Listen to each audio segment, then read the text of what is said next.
Video में हम कुछ न्यूमेरिकल्स करने वाले हैं। सबसे पहला न्यूमेरिकल है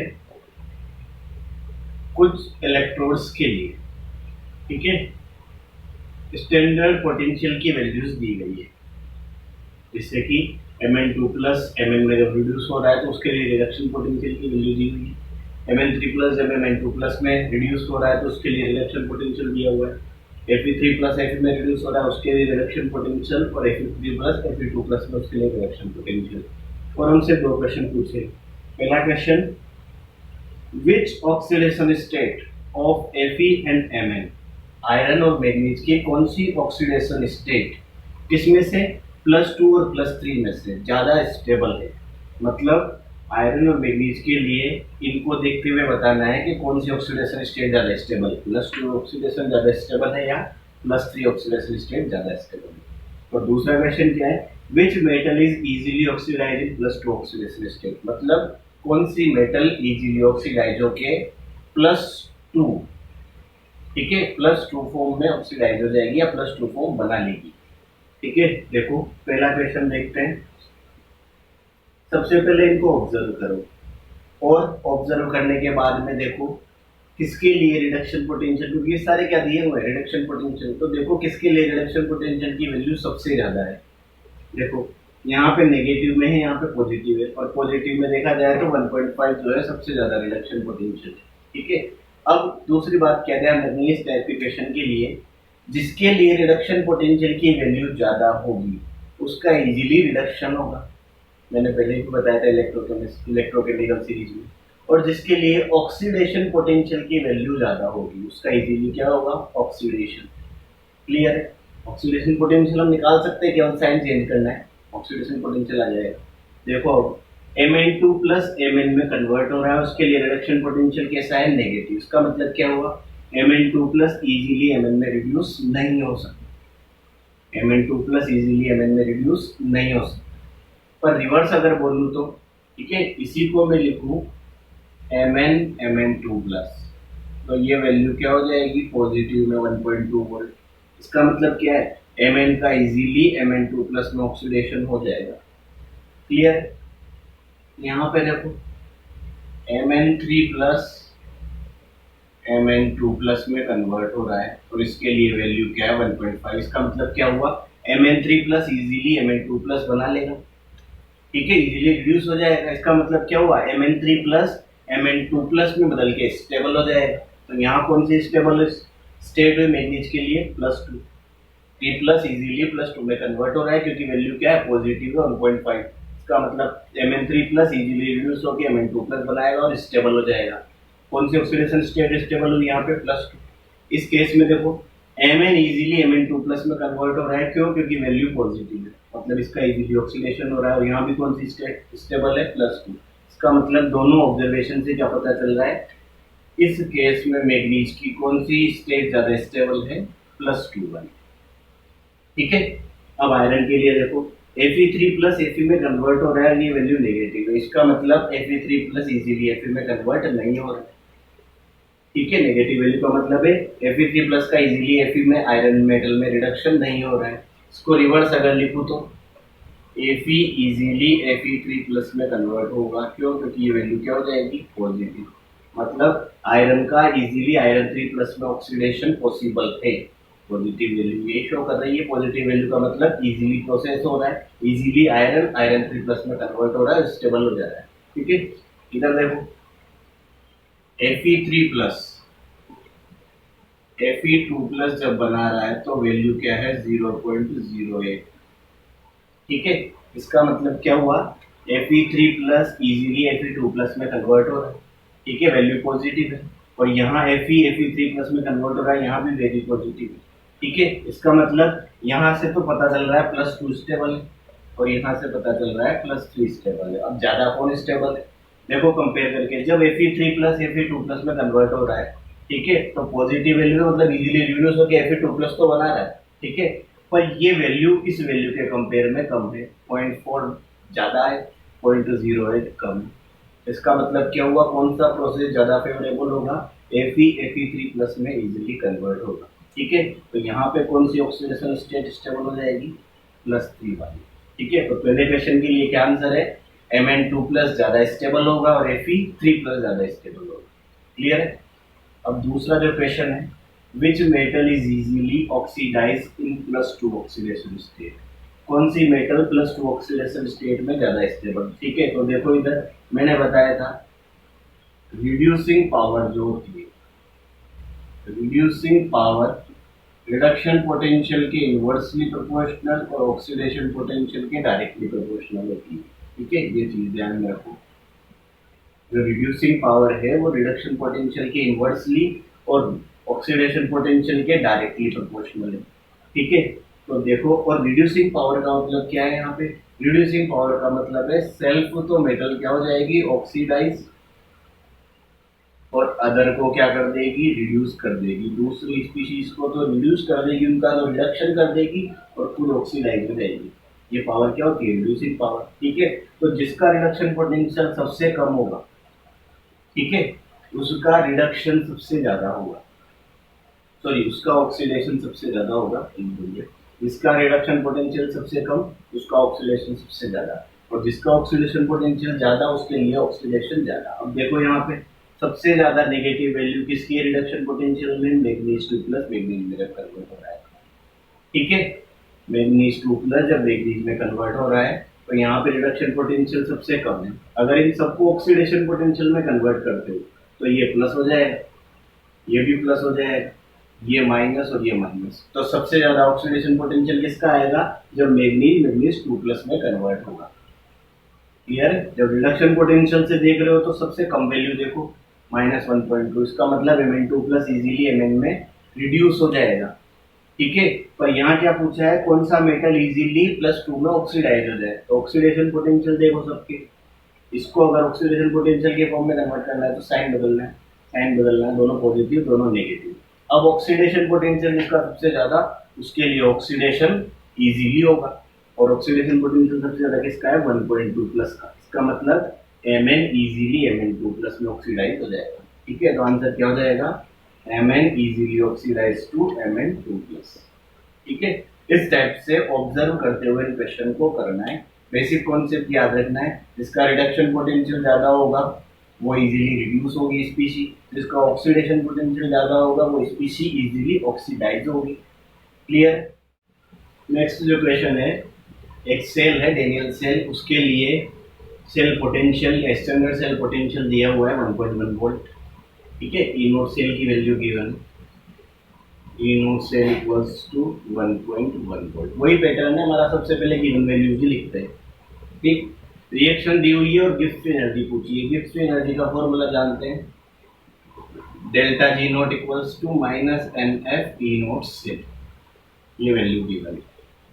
ठीक है, देखो इधर एन क्या है, नंबर ऑफ इलेक्ट्रॉन, जो किससे पता लगेगा, केमिकल रिएक्शन से। ध्यान दो, जिंक 2+ में कन्वर्ट हो रहा है और कॉपर 2+ कॉपर में कन्वर्ट हो रहा है। इसका मतलब क्या हो रहा है, जब जिंक 2+ में कन्वर्ट हो रहा है तो 2 इलेक्ट्रॉन क्या कर रहा है, रिलीज कर रहा है। उन दोनों इलेक्ट्रॉन्स को कॉपर 2+ लेके कॉपर में रिड्यूस हो रहा है, मतलब ओवरऑल जो ट्रांसफर हो रहा है इलेक्ट्रॉन का कितना हो रहा है, 2। ठीक है, और मैंने ये भी बात बताई थी, इलेक्ट्रॉन का नंबर पता करने से पहले ये देखना जरूरी है रिएक्शन बैलेंस है या नहीं है। ये तुम चेक कर सकते हो, रिएक्शन बैलेंस है, नहीं होगी तो पहले बैलेंस करेंगे। ठीक है, बैलेंस करने के लिए यहाँ पे hit and try method upon direct use कर सकते हैं। ठीक है, मतलब सिंपल बोलो तो थ्योरम लगा के, वो आयन इलेक्ट्रॉन मेथड या ऑक्सीडेशन नंबर मेथड वैसा कुछ यूज नहीं करना, डायरेक्ट बैलेंस करो अपने तरीके से। ठीक है, एटम्स और चार्ज को, और उसके बाद में ट्रांसफर कितने इलेक्ट्रॉन्स का हो रहा है, मतलब ओवरऑल नंबर ऑफ इलेक्ट्रॉन्स कितने ट्रांसफर हो रहे हैं वो बता दो। कितने इलेक्ट्रॉन है, 2। F की वैल्यू 96500 कूलाम पर मोल। ठीक है, और ई नोट सेल की जो वैल्यू है वो कितनी है, 1.1 वोल्ट। ठीक है, इसको जब मल्टीप्लाई करके सोल्व करते हो सारे को, तो ये जो वैल्यू आती है 212300 कूलाम इंटू वोल्ट जूल और पर मोल। ठीक है, इसके बाद में इसको किलो जूल में अगर कन्वर्ट करो तो 10⁻³ से मल्टीप्लाई कर देना, तो ये हो जाएगा 212.300 किलो जूल पर मोल। ठीक है, इस तरीके से क्वेश्चन को हमें सिंपली सॉल्व करके चलना है। इजी सा क्वेश्चन है, सिंपल सा क्वेश्चन है और पूछा जाता है एग्जाम में। देखो तो नेक्स्ट जो क्वेश्चन है उसमें क्या है, कॉपर और सिल्वर के लिए रिडक्शन पोटेंशियल दिए हुए हैं, स्टैंडर्ड रिडक्शन पोटेंशियल्स, ये वैल्यूज गिवन है। अगर वो रिडक्शन पोटेंशियल नहीं भी बोलता तो भी अंडरस्टूड है, कॉपर 2 प्लस कॉपर में कन्वर्ट हो रहा है, रिडक्शन हो रहा है, मीन्स ये रिडक्शन पोटेंशियल है, ये भी रिडक्शन पोटेंशियल है। और ईएमएफ ऑफ सेल, ठीक है, या ई नोट सेल, सेल का सोच स्टैंडर्ड सेल पोटेंशियल है, वो हमें कैलकुलेट करना है। सिंपल सा हमारे पास एक फॉर्मूला है, ई नोट सेल या EMF of cell is equals to E cathode minus E anode, standard condition है तो नॉट, ठीक है। अब यहाँ पे हमारे पास वैल्यूज तो है, पर ये हमें पता नहीं है कैथोड कौन है और एनोड कौन है, क्योंकि हमें सेल रिप्रेजेंटेशन भी नहीं दिया हुआ, रिएक्शन भी नहीं दी हुई, तो देख के पता लगा ले कि किसका ऑक्सीडेशन हो रहा है, किसका रिडक्शन हो रहा है। इस सिचुएशन में हमें क्या ध्यान रखना है, सिंपल सा क्वेश्चन है, मेन बात यही है, क्या ध्यान रखना है, क्या दिमाग में लाना है, इलेक्ट्रोकेमिकल सीरीज, इसीलिए इलेक्ट्रोकेमिकल सीरीज दिमाग में और ट्रिक होनी चाहिए, ठीक है। इलेक्ट्रोकेमिकल सीरीज में जो ऊपर होगा वो ऑक्सीडेशन इजीली करेगा, मतलब एनोड की तरह एक्ट करेगा।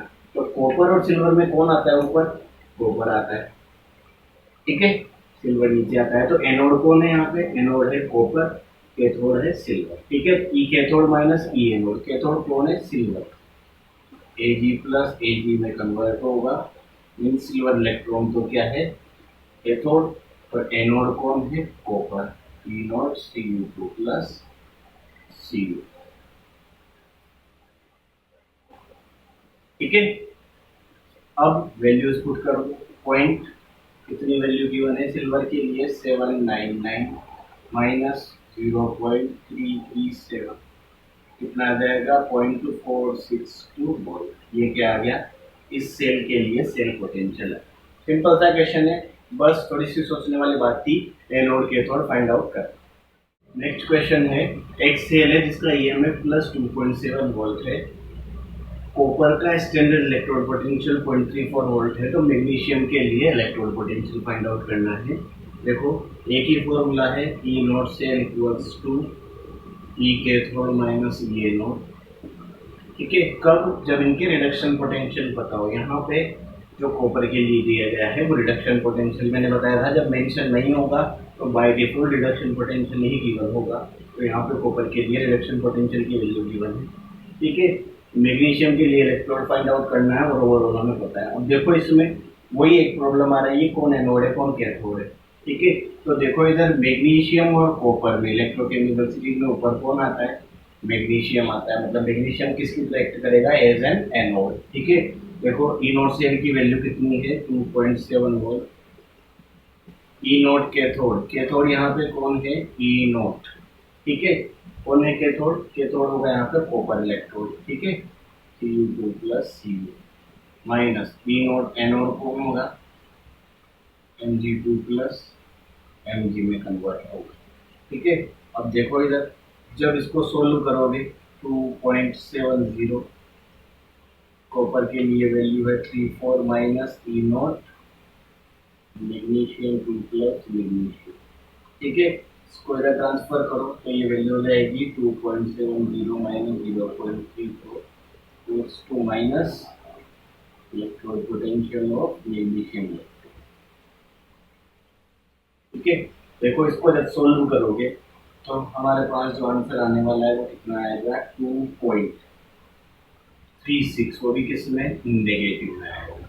ये क्या हो जाएगा, मैग्नीशियम के लिए इलेक्ट्रोड पोटेंशियल, या बोल सकते हो मैग्नीशियम के लिए रिडक्शन पोटेंशियल, ठीक है। इस तरीके से हमें क्वेश्चन को सोल्व करना है। नेक्स्ट क्वेश्चन है, एक सेल रिएक्शन है, उसके लिए ये सेल रिएक्शन है जिंक और कोबाल्ट की, इसके लिए ईएमएफ ऑफ सेल कैलकुलेट करना है और इलेक्ट्रोड्स के इलेक्ट्रोड पोटेंशियल दिए हैं। सिंपल सा क्वेश्चन है, इलेक्ट्रोड पोटेंशियल जब देते हैं तो हमें सेल पोटेंशियल कैलकुलेट करना आता है। सिंपल सा क्वेश्चन है, पर ये वो क्वेश्चन है, ठीक है, जो कभी कभी आता है और मैक्सिमम की गलत होता चला जाता है, ठीक है। मतलब ये गलती करवाने के लिए क्वेश्चन आता है, क्यों, हमें जो फॉर्मूला पता है E cell equals to E naught cathode minus E naught anode, यही पता है। और मैं बोलता भी हूँ ये फॉर्मूला कब है, जब रिडक्शन पोटेंशियल की वैल्यू गिवन है, ठीक है। और यहाँ ध्यान से देखो तुम्हें क्या गिवन है, जिंक जब जिंक 2 प्लस में कन्वर्ट हो रहा है, मतलब इसका ऑक्सीडेशन हो रहा है, तब इसके लिए ई नोट की वैल्यू क्या है, 0.76 वोल्ट, मतलब ये जो दिया है ये क्या है, इसका ऑक्सीडेशन पोटेंशियल, कोबाल्ट के लिए भी क्या गिवन है, ऑक्सीडेशन पोटेंशियल, ठीक है। और हम जो फॉर्मूला यूज कर रहे हैं वो क्या है, रिडक्शन पोटेंशियल। बस गलती होने के लिए इतनी सी चीज जरूरी है, आराम से तुम्हारा क्वेश्चन गलत हो जाएगा, ठीक है। देखो अब इसको कैसे करना है, ध्यान में मैंने बताया हुआ है, जब भी फॉर्मूला लिखेंगे तो रिडक्शन पोटेंशियल पीछे लिखना है। अब हम जो सीक्वेंस चल रहा है उसी सीक्वेंस को चलाएंगे, चेंज नहीं करेंगे। मैंने इसको सोल्व करते टाइम ऑक्सीडेशन पोटेंशियल के तरीके से बताया हुआ है, ठीक है। वो इस वजह से ताकि दोनों तरीके आ जाएंगे, ठीक। देखो यहाँ ऑक्सीडेशन पोटेंशियल गिवन है तो उसके लिए E naught cell equals to क्या होता है, E naught cathode, sorry E naught anode minus E naught cathode. कब, जब हमें ऑक्सीडेशन पोटेंशियल गिवन है, ठीक है। तो एनोड की वैल्यू लिख दो, कैथोड की वैल्यू लिख दो, सॉल्व कर दो, ई नॉट सेल आ जाएगा। क्लियर।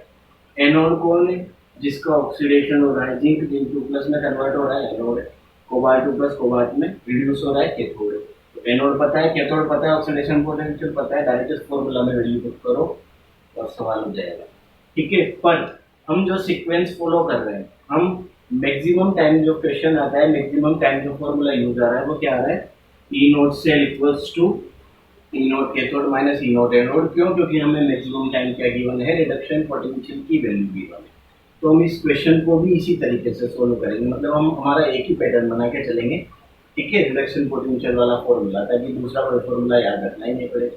हमें ये ध्यान रखना है कौन सा पोटेंशियल गिवन है। अब जैसे यहाँ ऑक्सीडेशन पोटेंशियल गिवन है, कोई दिक्कत नहीं है, हमें इसे रिडक्शन पोटेंशियल में कन्वर्ट करना आता है। कैसे आता है, देखो इधर E naught cell equals to E naught cathode minus E naught anode. E naught cell equals to E naught cathode, cathode कौन है यहाँ पे, कैथोड है कोबाल्ट, तो E naught cobalt 2 plus cobalt minus E naught anode कौन है, zinc 2 plus zinc, ठीक है। अब यहाँ ऑक्सीडेशन पोटेंशियल है, यहाँ रिडक्शन पोटेंशियल है, तो क्या करना है, साइन चेंज करना है।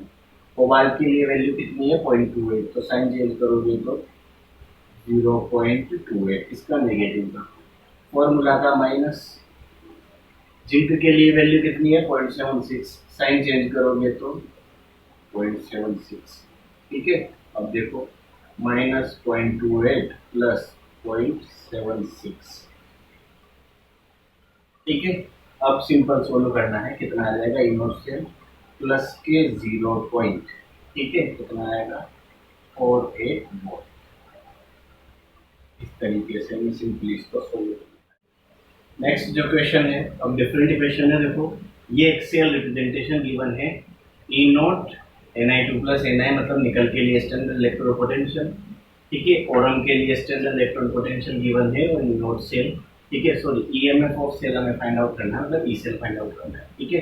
देखो इधर जब इस टाइप का क्वेश्चन है, स्टैंडर्ड वैल्यूज दी हुई है और ठीक है किसी कंसंट्रेशन पे वैल्यू पूछी गई है, किसी भी गिवन कंसंट्रेशन पे, तो क्या यूज करना है, नस्ट इक्वेशन यूज करना है, ठीक है। अब देखो नस्ट इक्वेशन क्या होती है, E cell equals to E naught cell minus 0.0591 upon N log base 10, ठीक है। वही concentration of product upon concentration of react, ठीक है। वो कब, जब हमें सेल की केमिकल रिएक्शन गिवन, ठीक है। अब यहाँ पे दो तरीके, देखो इससे केमिकल रिएक्शन लिख लो, उसमें हमें पता चल जाएगा कौन प्रोडक्ट है कौन रिएक्टेंट है। जैसे इसके लिए अगर केमिकल रिएक्शन लिखो तो क्या होगा, Ni2 प्लस में कन्वर्ट हो रहा है और Au3 प्लस Au में कन्वर्ट हो रहा है, ठीक है। उसके बाद में बैलेंस करना है, ठीक है। यहाँ पे +3 चार्ज है, यहाँ पे +2 चार्ज है, ठीक। तो चार्ज को बैलेंस करने के लिए क्या करूँ, अगर मैं इसको 2 से मल्टीप्लाई करूँ तो 6, अगर इसको 3 से मल्टीप्लाई करूँ तो 6, तो इसको 3 से, इसको 2 से मल्टीप्लाई कर दिया। जैसे ही 2 से मल्टीप्लाई किया, ये भी 2 करना पड़ेगा और ये भी 3 करना पड़ेगा, ठीक है। क्लियर। इस तरीके से क्या कर लिया हमने, इसकी रिएक्शन लिख ली, इससे सेल रिप्रेजेंटेशन से लिखी जा सकती है।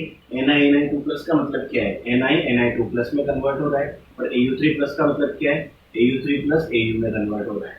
ये तो मतलब होता है, इसी से तो सेल रिप्रेजेंटेशन लिखते थे हम। तो ये हमने इसके लिए क्या लिख लिए, बैलेंस्ड केमिकल रिएक्शन लिख ली, ठीक। अब बैलेंस केमिकल रिएक्शन में प्रोडक्ट कौन है, ये, तो प्रोडक्ट की कंसंट्रेशन अपॉन रिएक्टेंट की कंसंट्रेशन।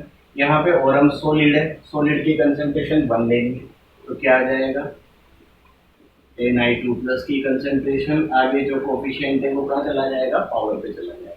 ठीक है, इधर देखो Na सॉलिड है तो कंसेंट्रेशन किसकी आ जाएगी, ओरम 3+ की, और जो कोफिशिएंट है वो पावर पे चला जाएगा, स्क्वायर हो जाएगा। ठीक है, अब देखो यहाँ पे हमें क्या क्या रिक्वायर है, नंबर ऑफ इलेक्ट्रॉन्स हम फाइंड आउट कर लेंगे रिएक्शन को देखते हुए। इनकी कंसेंट्रेशन गिवन है, ई नोट सेल चाहिए तो ई नोट सेल के लिए इसने अल्टरनेटिव दिया है, दोनों के इलेक्ट्रोड पोटेंशियल गिवन है। यहाँ से जब E naught cell standard cell potential अगर निकालते हो, ई नोट सेल क्या हो जाएगा, E naught cathode minus E naught anode, क्यों, क्योंकि रिडक्शन पोटेंशियल गिवन है, तो ये फॉर्मूला रिडक्शन पोटेंशियल के लिए ही। ठीक है, कौन है यहाँ पे कैथोड, कैथोड है ओरम। ठीक है, तो 1.5 वोल्ट माइनस 0.25, तो के नोड कौन है, निकल सेवन करते हो तो 1.75 वोल्ट, ये क्या आ गया, स्टैंडर्ड सेल पोटेंशियल। ठीक है, अब देखो नंबर ऑफ इलेक्ट्रॉन्स कितने, तो ध्यान दो इधर Ni पे यहाँ कितना चार्ज है, 0, और यहाँ Ni पे कितना चार्ज है, 1 पे 2+ से कितने Ni है, 3, तो ओवरऑल 3 2 जा 6 प्लस के 6, इसका मतलब 3 निकलने, कुल मिला के कितने इलेक्ट्रॉन्स रिलीज किए होंगे, 6 इलेक्ट्रॉन्स। ठीक है, और इधर देखो एक और हम पे +3 तो 2 पे कितना चार्ज जाएगा, +6, और +6 से 0, इसका मतलब इन्होंने 6 इलेक्ट्रॉन गेन कर लिए, तो ओवरऑल ट्रांसफर कितने का हो रहा है, 6 इलेक्ट्रॉन। ठीक है, तो देखो वैल्यूज पुट करो, ई नोट सेल की value 1.75 minus 0.0591 upon number of electron 6 log base 10। ठीक है, Na2+ की कंसेंट्रेशन कितनी गिवन है, 0.1, एक बार मैं चेक कर लेता हूँ, 0.1 है। ठीक है, 0.1 का क्यूब अपॉन नीचे क्या है, 1.0 का स्क्वायर, और उनकी कंसेंट्रेशन क्लियर है। अब इसको सिंपल सोल्व करना है, 1.75 माइनस, ठीक है, जब इसको हम डिवाइड करते हैं ओवरऑल, तो इसको डिवाइड करने पे ये आएगा 0.0098 log बेस 10। 0.1 का मतलब क्या हो गया, 10⁻⁻1, 0.1 का मतलब क्या हुआ, पॉइंट घटाऊंगा नीचे 10 आएगा। ठीक है, ठीक, फिर वो 10 ऊपर जाएगा तो 10⁻⁻1 हो जाएगा। ठीक है, और -1 का क्या है, होल क्यूब, तो क्या हो जाएगा, 10⁻³ मैथमेटिक्स से सिंपल था। 0.1 हटाओगे यहाँ से तो नीचे कितना आएगा, 10। ठीक, वो 10 ऊपर जाएगा तो 10⁻⁻1 हो जाएगा, और उसका होल क्यूब हटाओगे तो -3। ठीक, अब देखो 1.75 माइनस 0.0098, ये पावर कहाँ जाएगी, आगे बताया था मैंने, जब भी लॉगरिथम में इस तरीके से पावर हो तो पावर आगे आ जाती है, तो ये हो जाएगा -3। जब बेस और ये वैल्यू सेम होती है तो इसकी वैल्यू कितनी हो जाती है, 1 × 1। इस सब को जब सोल्व करते हो तो जो आंसर आएगा वो आएगा 1.72। ठीक है, तो गिवन कंसंट्रेशन पे सेल का ईएमएफ कितना हो जाएगा, 1.72। ठीक है, सिंपली नॉस इक्वेशन लगा के क्वेश्चन सोल्व करना है। सेल रिप्रेजेंटेशन अगर हमें दे दे तो सेल रिप्रेजेंटेशन की हेल्प से सेल रिएक्शन लिखना है। कैसे लिखना है, हमें पता है आगे जो वैल्यू है, ठीक है, इसका मतलब है Na2+ में कन्वर्ट हो रहा है, आगे जो वैल्यू है इसका मतलब ओरम +3 ओरम में कन्वर्ट हो रहा है। रिएक्शन को बैलेंस कर दो हीट एंड ट्रायल मेथड से। ठीक है, जो भी मेथड हमें बैलेंसिंग का आता है, बैलेंसिंग का मतलब टोटल एटम्स बराबर LHS RHS में और टोटल चार्ज बराबर। ठीक है, इसके बाद में वैल्यू पुट करके सोल्व करना है। लॉगरिथम कैसे निकाला जाएगा, ठीक है, सिंपल, थोड़ा सा तो मैंने इंट्रो करवा दिया, बाकी मैं नेक्स्ट एक वीडियो बना के उसमें एक्सप्लेन करूंगा किस तरीके से हम टेबल की फॉर्म से लॉगरिथम कैलकुलेट कर सकते हैं। देखो नेक्स्ट क्वेश्चन में इक्विलिब्रियम कांस्टेंट Kc कैलकुलेट करना है, और हमें इलेक्ट्रोड पोटेंशियल ऑफ जिंक और इलेक्ट्रोड पोटेंशियल ऑफ कॉपर पता है। देखो इधर इक्विलिब्रियम कांस्टेंट कैलकुलेट करना है, ठीक है, तो उसके लिए अगर किसी को डायरेक्ट रिलेशन बताओ, मैंने करवाया है तो डायरेक्ट रिलेशन यूज करो। मैं नस्ट इक्वेशन कैलकुलेट करूँ, ई सेल इक्वल्स टू क्या होता है, E naught cell minus 0.0591 upon m log base 10 Kc। ठीक है, जब यहाँ पे कंसंट्रेशन की बात होती थी तो कंसंट्रेशन लिख देते थे, अभी इक्विलिब्रियम कांस्टेंट है तो कैसे लिखिए, क्लियर। अब इक्विलिब्रियम पे ई सेल क्या हो जाता है, 0 हो जाता है। जैसे ये 0 होगा तो E naught cell equals to क्या हो जाएगा, 0.0591 upon m log base 10 Kc। अब Kc की वैल्यू के लिए नंबर ऑफ इलेक्ट्रॉन्स चाहिए और स्टैंडर्ड सेल पोटेंशियल चाहिए। स्टैंडर्ड सेल पोटेंशियल के लिए हमें जुगाड़ दिया हुआ है, ठीक। तो यहाँ से सबसे पहले E से E नोट सेल की वैल्यू निकालनी। स्टैंडर्ड सेल पोटेंशियल या स्टैंडर्ड EMF कितना हो जाएगा, E note cathode minus E note anode. Cathode कौन है, जिसका ऑक्सीडेशन हो रहा है, जिंक 2+ में कन्वर्ट हो रहा है। जिंक सल्फेट का मतलब क्या है, यहाँ ये 2+, ठीक। ऑक्सीडेशन हो रहा है मतलब ये एनोड है। और फॉर्मूला क्या होता है, E cathode minus E anode. कब, जब हमें रिडक्शन पोटेंशियल गिवन हो, रिडक्शन पोटेंशियल E गिवन है। वैल्यूज पुट करो, ठीक है। जब ये दोनों वैल्यूज पुट करोगे और सोल्व करोगे तो ये आ जाएगा 1.012 है। वैल्यूज पुट कर सकते हो, कैथोड की जगह पे ये वैल्यू पुट करनी है 1337, माइनस एनोड की जगह माइनस ये करना है, माइनस माइनस प्लस, ये नोट से लग जाएगा, ठीक है। नंबर ऑफ इलेक्ट्रॉन्स कितने ट्रांसफर हो रहे हैं, तो जिंक और कॉपर के लिए तो दिमाग में फिट हो गया होगा, 2 इलेक्ट्रॉन्स की ट्रांसफरिंग होती है, तो number of electrons 2। Value put करो, ई नोट सेल की वैल्यू कितनी है 1.102 equals to 0.0591/2 log base 10 Kc, ठीक है। सारी वैल्यूज इधर छोड़ दो, log Kc को अकेला, जो अकेला है उसको LHS में लिख दिया मैंने, कोई दिक्कत नहीं है, इधर लिखो। और ये क्या हो जाएगा 1.102 इंटू 2, ये क्रॉस मल्टीप्लाई होंगे तो 2 ऊपर, ये डिवाइड 0.0592, ठीक है। अब बारी आती है इनको सोल्व करने की। तो देखो इधर Kc यहाँ से जब लो हटाओगे तो एंटी लो लेना पड़ेगा। एंटी लॉग ऑफ इस वैल्यू को जब सोल्व करेंगे तो ये आएगी 30 से 1.35, तुम कर सकते हो कैलकुलेट, मैंने डायरेक्ट किया, ठीक है। और जब इसका एंटी लॉग लोगे, ठीक, टेबल की हेल्प से एंटी लॉग जब इसका लेंगे तो ये वैल्यू आ जाएगी 2.23 इंटू 10⁻37, ये इक्विलिब्रियम कांस्टेंट की वैल्यू आ जाएगी, ठीक है। अब एंटी लॉग टेबल की हेल्प से कैसे कैलकुलेट करना है, या तो वो डायरेक्ट वैल्यू दे देगा, नहीं देगा तो हमें टेबल प्रोवाइड कराई जाएगी, ठीक है। तो टेबल की हेल्प से एंटी लॉग कैसे निकालेंगे वो मैंने बताया कि एक वीडियो बना के मैं उसमें एक्सप्लेन कर दूंगा कैसे एंटी लॉग निकालेंगे, ठीक है। उसमें लॉग और एंटी लॉग सारी चीज़ें क्लियर हो जाएंगी, ठीक।